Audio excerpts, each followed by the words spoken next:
Assalamu alaikum wa rahmatullahi wa barakatuh.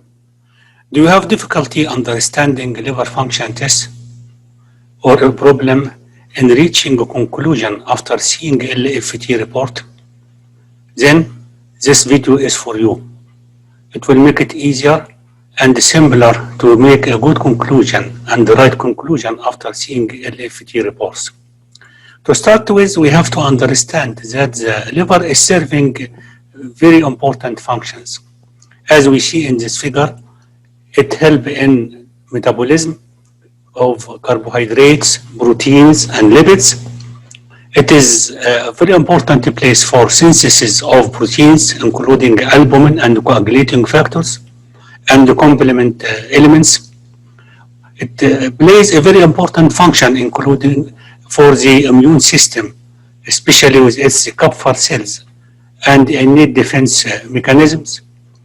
It is a storage place for the iron, copper, vitamins A, D, and B12, and it has an excretory function for bile salts and bilirubin, and the metabolism and the excretion of drugs. So many important functions for the liver. When we do LFT for patients, we have certain aims, which include detection of hepatic abnormality, detection of the pattern of liver function test, as I will explain later on, measuring the severity of the liver damage, and identifying the possible cause for these abnormalities, as well as finding possible complications of the liver disease. Now, about the elements of the liver function test, we have two broad categories. The first is the synthetic functions, represented by the production of serum albumin, prothrombin, which is an important coagulating factor, and bilirubin. And markers of liver cell damage constitutes the other category.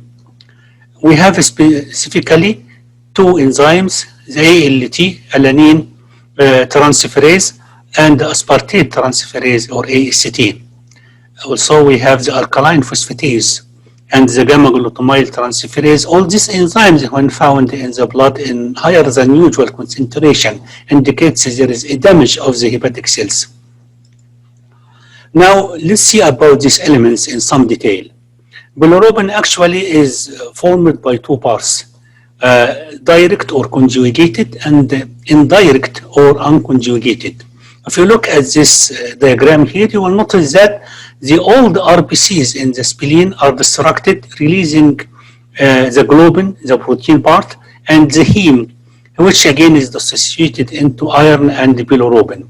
Bilirubin at this stage, it is called unconjugated. It is carried bound to albumin in the blood to reach the liver. And the liver actually, it is conjugated with diglucuronide to form what we call the conjugated bilirubin, which is excreted through the biliary tract to the duodenum. Now about albumin.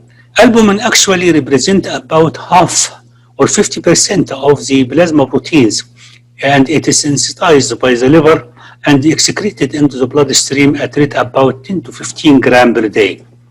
It functions as a modulator of the plasma oncotic pressure and also transporter of endogenous substances like bilirubin, as we showed before, and for drugs also on the blood. Very important point to notice here is that the plasma half-life time of albumin is about 2 weeks.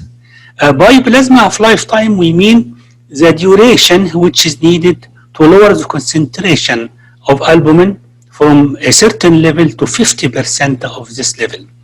It takes 2 weeks to drop down by 50%. That is why in acute liver diseases or acute liver failure, albumin is not reduced. It needs more time. While in chronic liver failure, albumin is reduced, which can make us easily differentiate. This is an acute or chronic liver disease, as we will explain later on. Now about blood coagulation. Blood coagulation is simply a process which changes circulating substances within the blood into insoluble gel. This gel will block any tears in the blood vessel and stop the bleeding. And actually, this process of coagulation requires three elements: coagulating factors, which are synthesized mainly by the liver, calcium, and phospholipids. Now, about the enzymes, what we call the aminotransferases. We have two types, the ALT and the AST. ALT is specific for the liver injury because very little of it is produced outside the liver. While AST is less specific because it is produced by so many tissues outside the liver. So we always depend on ALT to decide about liver injury. Now about the other enzyme is the alkaline phosphatase. Alkaline phosphatase is produced in the liver, produced in the bones as well, where it helps in the ossification of bone. In the liver, actually the alkaline phosphatase is produced by the cell membrane of the hepatic sinusoids and the biliary canaliculi. Let's have a look at this figure here. We'll note that we have the hepatocytes on both sides, transversed by the bile canaliculi, running from the central vein to the portal tract to be drained by the biliary ducts. In the opposite direction, we have the blood flowing from the portal vein and the hepatic artery to be drained by the central vein back to the hepatic veins and the inferior vena cava.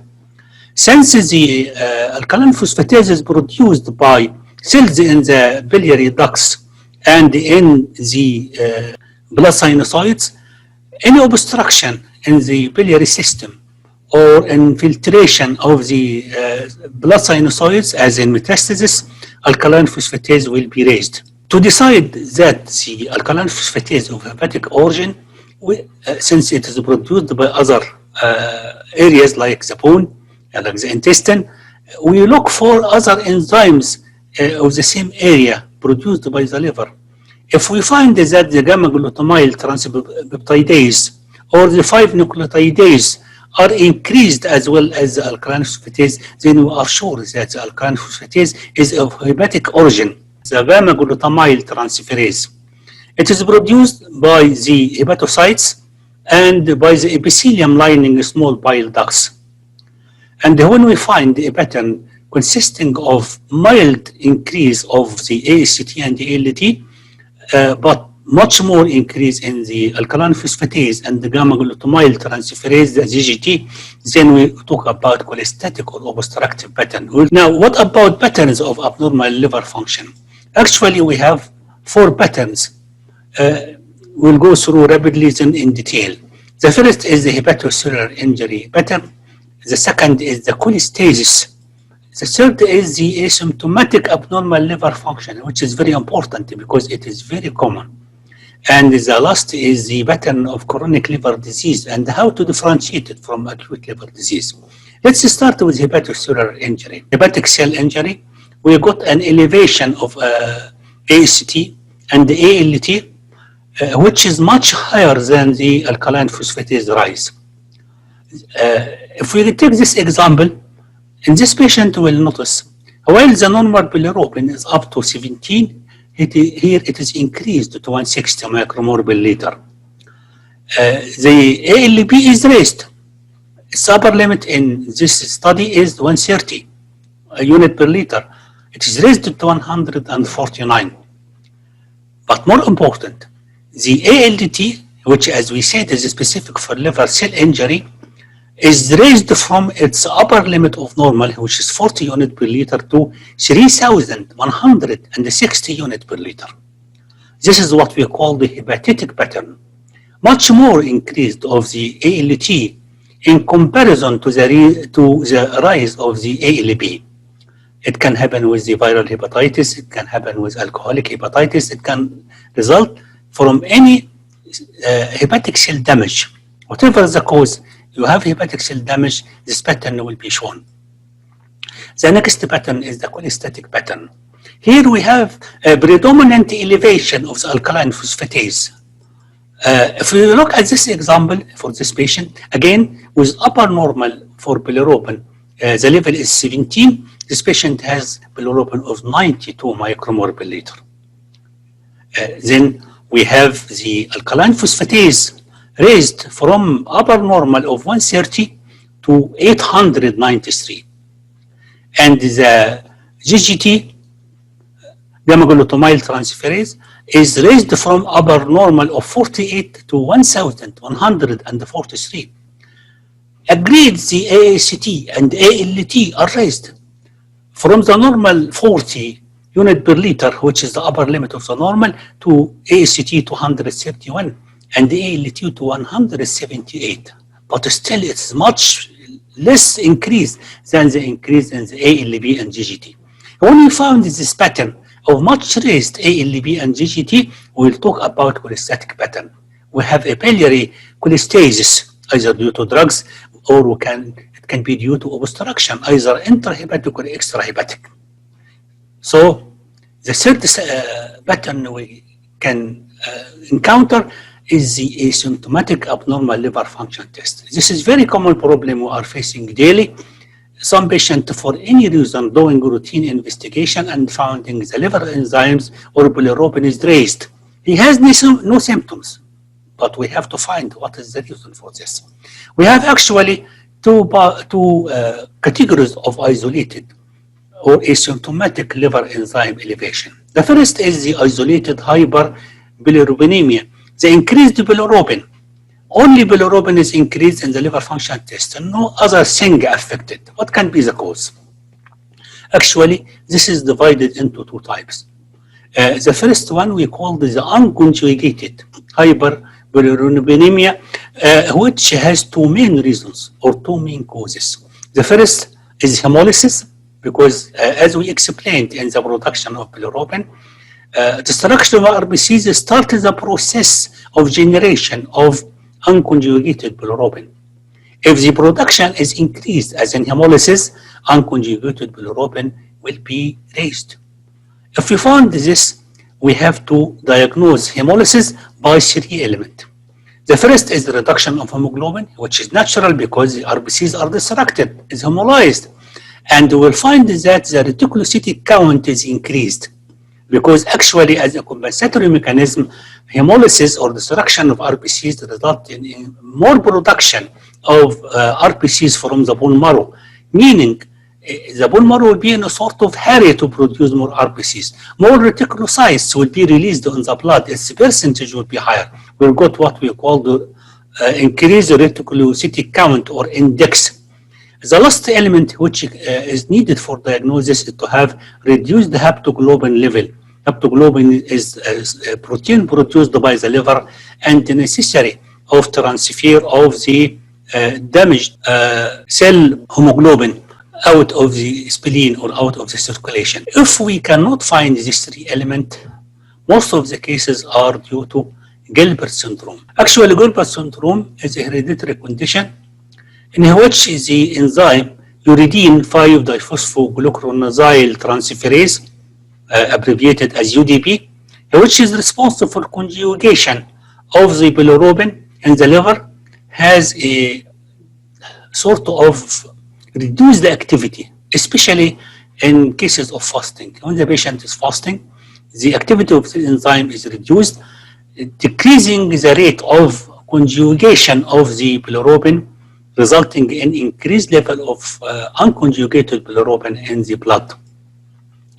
And actually, usually this elevation is not much. Most of the cases is less than 100 micromole per liter. The rest of the LFT are completely normal. This condition is very common and it is not associated with liver injury and the prognosis is excellent. No long-term complication. The main importance of Gilbert syndrome is to identify it so that unnecessary investigation will be avoided and the patient can be properly reassured. Now about the other type of increased hyperbilirubin, the conjugated hyperbilirubinemia. Now this increase of conjugated bilirubin mostly due to decreased excretion into the bile or leakage from the hepatocytes into the serum. We have, of course, the intra or extrahepatic obstruction as a cause.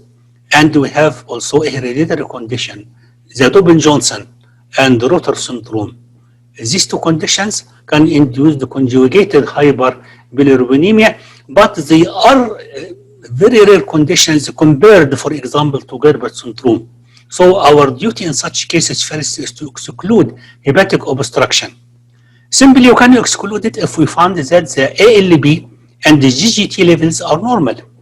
We just said that when there is obstruction to the biliary tree or bile canuliculi inside the liver, since the ALB and GGT are secreted from the cells in this bile canuliculi, its level in the blood will be raised.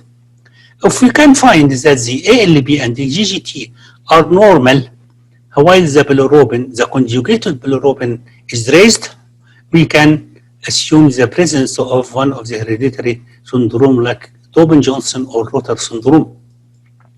Now, the last category is the isolated rise of AST and ALT. Actually, so this is a common manifestation you find during routine LFT for any patient. Patient is symptomatic, no complaint, and there are many causes for it. Let's talk about the common causes first. We have as a cause alcohol abuse, drugs can induce this, chronic hepatitis B and C, and the most important, steatosis and non-alcoholic steatosis. And actually, so there are many causes. The most common of them is the non-alcoholic fatty liver disease.